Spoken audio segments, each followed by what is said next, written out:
السلام علیکم۔ وعلیکم السلام ورحمۃ اللہ۔ مجھے بہت خوشی ہے کہ مجھے آپ سے سوال کرنے کا موقع ملا ہے۔ تو میرا یہ سوال ہے کہ میرے خیال میں تمام دنیا کے مسلمانوں کا یہ فرض ہے اور مقصد ہونا چاہیے کہ آپس میں اتحاد اور اتفاق پیدا کریں، لیکن میں سمجھتا ہوں کہ بہت افسوس ہے کہ صدیاں گزر گئی ہیں لیکن اتفاق اور اتحاد پیدا نہیں ہو سکا، جس کی وجہ سے نہ ہم مسلمان دنیا میں زیادہ ترقی کر سکے ہیں اور نہ ہم اپنے آپ کو مضبوط بنا سکے ہیں۔ تو میرا یہ سوال ہے کہ حضور پاک کے زمانے سے بھی صدیاں گزر گئی ہیں کہ اس وقت بھی مسلمان آپس میں اتفاق پیدا نہ کر سکے، ایک دوسرے کے خلاف لڑتے رہے، ایک دوسرے کو شہید کرتے رہے، بڑے بڑے لیڈر شہید ہو گئے، بڑے بڑے اچھے جو تھے لیڈر وہ آپس میں لڑ کر ایک دوسرے کو انہیں ختم کر دیا۔ تو میرا سوال یہ ہے کہ کیا اس بے اتفاقی کی کون سی وجوہات ہیں اور کیا آئندہ آپس میں اتفاق ہونے کا یا مسلمانوں کی ترقی کرنے کا کوئی امکان ہے؟ آپ اور آپ کی جماعت اس سلسلے میں پہلے کیا کوششیں کی ہیں، کیا کوششیں کر رہے ہیں اور آئندہ کیا کوششیں کریں گے؟ اور میں جواب دیتا ہوں، تشریف رکھیے۔ شکریہ۔ ماشاءاللہ بڑی اچھی بات سوجھی آپ کو اور بڑی حکمت سے آپ نے سوال کیا ہے، بڑا معقول ہے، اس میں کوئی کسی قسم کا نہ تعصب ہے نہ کوئی اعتراض کی خاطر، بلکہ گہرا فلسفہ ہے جسے سمجھنے کی کوشش آپ فرما رہے ہیں۔ اختلاف کی وجہ دو طرح سے ہوا کرتی ہے۔ ایک اختلاف ہوتا ہے تقویٰ کے نتیجے میں، خدا کے خوف کے نتیجے میں، اور وہ اختلاف ایک مومن کی زندگی کا لازمی حصہ ہے، اس سے مفر کوئی نہیں۔ اگر وہ اختلاف نہ ہو تو گناہ ہے یہ، اور اس اختلاف کی بنیاد یہ ہے کہ جو انسان دیکھے، جیسا دیکھے ویسا ہی سمجھے، ویسا ہی بیان کرے، اور اس اختلاف کو حضرت صلی اللہ علیہ وآلہ وسلم نے عذاب کی بجائے رحمت قرار دیا ہے۔ آپ نے فرمایا اختلاف امتی رحمت، میری امت کا اختلاف رحمت ہے، لیکن اس امت کا جس کو اپنی طرف منسوب فرما رہے ہیں اور جس کی مثالیں خود حضرت صلی اللہ علیہ وآلہ وسلم کے زمانے میں ہمارے سامنے آتی ہیں۔ آپ کے عزیز ترین صحابہ میں بھی اختلاف ہوتا تھا، لیکن وہ اختلاف اول تعصب سے پاک تھا، اس کے نتیجے میں فساد نہیں ہوا کبھی۔ حضرت ابوبکر صدیق رضی اللہ تعالیٰ عنہ، حضرت عمر رضی اللہ تعالیٰ عنہ کے درمیان اختلاف ہوئے ہیں، حضرت علی رضی اللہ تعالیٰ عنہ حضرت ابوبکر کے درمیان اختلاف ہوئے، یعنی صحابہ کے وہ اختلاف میں بیان کر رہا ہوں جن کا رسول اللہ صلی اللہ علیہ وسلم کی زندگی میں بھی ذکر ملتا ہے اور مان بعد بھی، لیکن کوئی ایسا اختلاف فساد پر منتج نہیں ہوا، بلکہ ایک دیانتداری کا تقاضا تھا۔ اور جب وہ اختلاف حضور اکرم صلی اللہ علیہ وسلم کی خدمت میں پیش کیے گئے تو آپ نے جو فیصلہ فرمایا اسے سمعنا و اطعنا کے جذبے سے سنا اور اطاعت کی، قبول کر لیا گیا، اور وحدت پر پھر کوئی اثر نہیں پڑا۔ دوسرا اختلاف ہے جب دل پھٹ رہے ہوں اور تقویٰ کی کمی کی وجہ سے اختلاف ہو، اس اختلاف کے نمونے بھی خود حضور اکرم صلی اللہ علیہ وسلم کی زندگی میں ملتے ہیں اور قرآن ان کا ذکر کرتا ہے۔ ایسے منافقین تھے جو اختلاف کسی نیکی کی وجہ سے نہیں بلکہ فساد کی خاطر کرتے تھے، اور وہ ہیں جو بدنصیب لوگ ہیں جن کے نتیجے میں پھر امتیں پھٹ جایا کرتی ہیں۔ پہلے دور میں خلافت راشدہ کے زمانے تک الا ماشاء اللہ اکثریت ان لوگوں کی غالب رہی جو نیکی کی وجہ سے اختلاف کرتے تھے، چنانچہ خلافت کے دور میں بھی یہی سلسلہ جاری رہا، مگر جب فیصلہ سن لیا خلیفہ وقت کا تو سر تسلیم خم کر دیا گیا۔ یہ وہ روح ہے جس سے امت کی وحدت قائم رہتی ہے، اور اختلاف جو ہے وہ خیالات اور علوم کی نشو و نما کا موجب بنتا ہے۔ اگر اس اختلاف کو مٹا دیا جائے تو قومیں جامد ہو جائیں گی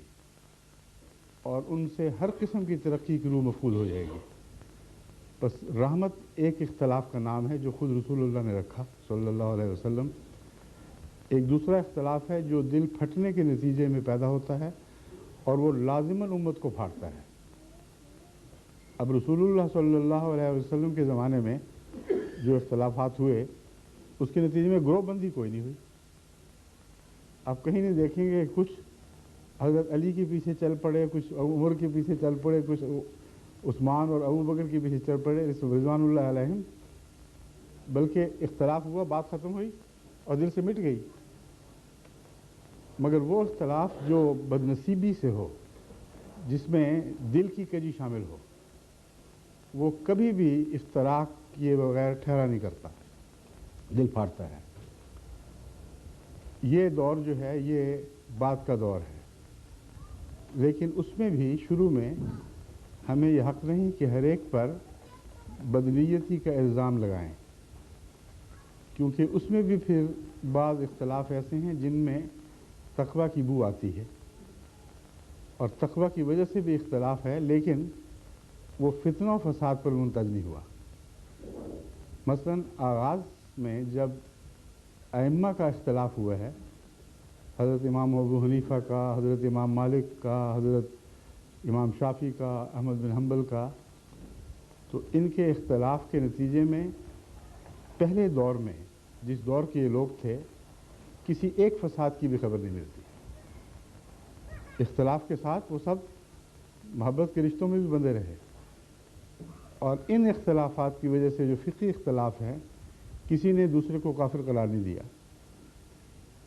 وہ جو دور شروع ہوا ہے وہ بنو امیہ کے آخری حصے میں اور بنو عباس کے آغاز کے حصے میں، اور پھر وہ سلسلہ جاری ہو گیا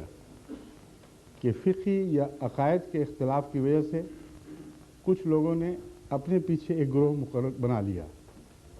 اور وہ گروہ آنکھیں بند کر کے ان کے پیچھے چلتا رہا، اور مذہب کے نام پر اختلاف کی وجہ سے خون خرابے اور فساد کی دعوتیں دی گئی، اور بہت ہی دردناک دور شروع ہوا ہے اسلام میں مذہب کے اختلاف کے فرقہ بازی پر منتج ہونے کا، اور فرقہ بازی بھی ایسی جو خونریز فرقہ بازی تھی۔ بس یہ وہ تنزل کا دور ہے جو بتا رہا ہے کہ اختلاف اپنی ذات میں کوئی بدی نہیں ہے اگر نیکی پر قائم ہو۔ اختلاف بدی تب بنتا ہے جب نیتوں میں فساد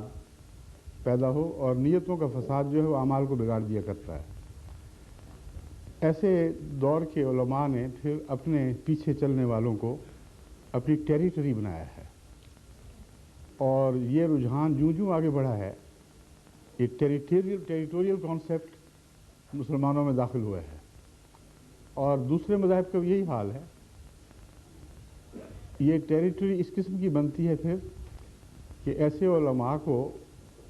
اگر یہ معلوم ہو کہ ہمارے پیچھے چلنے والے نماز نہیں پڑھتے، ظالم ہیں، فاسق ہیں، فاجر ہیں، دوسروں کے حق مارتے ہیں، جھوٹ بولتے ہیں، ان کی راتوں کی کوئی نیند حرام نہیں ہوتی، یہ پتہ چل جائے کہ ہمارے ماننے والوں پر چھاپا پڑا ہے ایک اور فرقے کا، اور وہ آ کر ان کو لے جا رہے ہیں وہاں سے، تو جس طرح سیاسی رد عمل ہوتا ہے ٹیریٹوریل حملے کا، بے نہیں وہ بلکہ اس سے بھی زیادہ خوفناک رد عمل دکھاتے ہیں، اور پھر اندھا دھند ان لوگوں کے خلاف قتل و غارت کی تعلیم، ان کے جان مال حرام،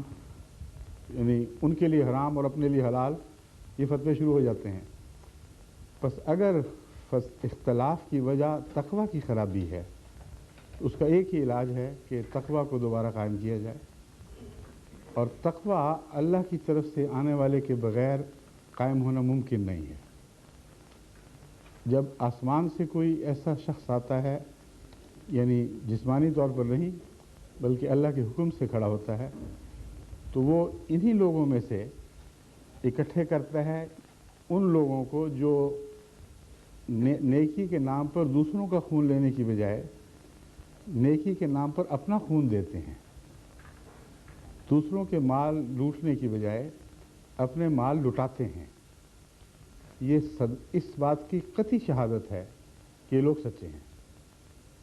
ان سے مذہبی عقیدے کا جو اختلاف ہو، ایسی قوم کو جھوٹا نہیں کہا جا سکتا، اور یہی وہ روح ہے جو رفتہ رفتہ پھر غالب آتی ہے اور آنی ہے۔ اور چونکہ جماعت احمدیہ کا یہ دعویٰ ہے کہ ہم اللہ تعالیٰ کے فضل کے ساتھ خدا کے قائم کردہ اس دور کے امام کے پیچھے چلنے والے ہیں، ان کو قبول کر لیا ہے، اس لیے ہمارے اندر آپ کی علامتیں دیکھیں گے اور غور کریں تو آپ کو اور بھی زیادہ دکھائی دیں گی، اور اس کے بغیر قوم کی اصلاح ممکن نہیں ہے۔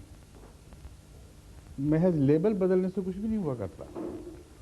کئی اہل قرآن ہیں وہ کہتے ہیں جی فرقہ بازی ختم کرو، صرف مسلمان کہلاؤ۔ مسلمان کہلاؤ، اندر سے کیا حال ہوگا؟ اگر نفرتیں اسی طرح قائم ہیں، اگر عقیدوں میں کوئی تبدیلی نہیں، تو لیبل بدلنے سے کیا ہو جائے گا؟ بس فرضی قصے ہیں۔ ایک ہی نسخہ ہے جو ازل سے کامیاب رہا ہے، وہ یہ کہ اللہ تعالیٰ اپنی طرف سے کسی کو بھیجے۔ اگر کوئی امت آخری ان معنوں میں ہو کہ اس کی شریعت ہمیشہ ہمیشہ کے لیے قائم کر دی گئی، اگر کوئی رسول ایسا آ چکا ہو کہ جس کے بعد کوئی اس کے ایک لفظ ایک نقطے کو بھی تبدیل نہیں کر سکتا، تو پھر لازماً یہ سلسلہ امتی نبی سے شروع ہو سکتا ہے، اس کے بغیر ممکن نہیں۔ یہی ہمارا عقیدہ ہے۔ ہم کوشش کر رہے ہیں، قربانیاں دے رہے ہیں، اور رفتہ رفتہ ہم تمام ملکوں میں ایک انقلاب برپا کر رہے ہیں اور ایسی جماعت پیدا کر رہے ہیں جو اسلام کے نام پر قربانیاں دے رہی ہے اور اسلام کے نام پر اس عالمی اجتماع کو وسیع تر کر رہی ہے۔ جزاکم اللہ، شکریہ۔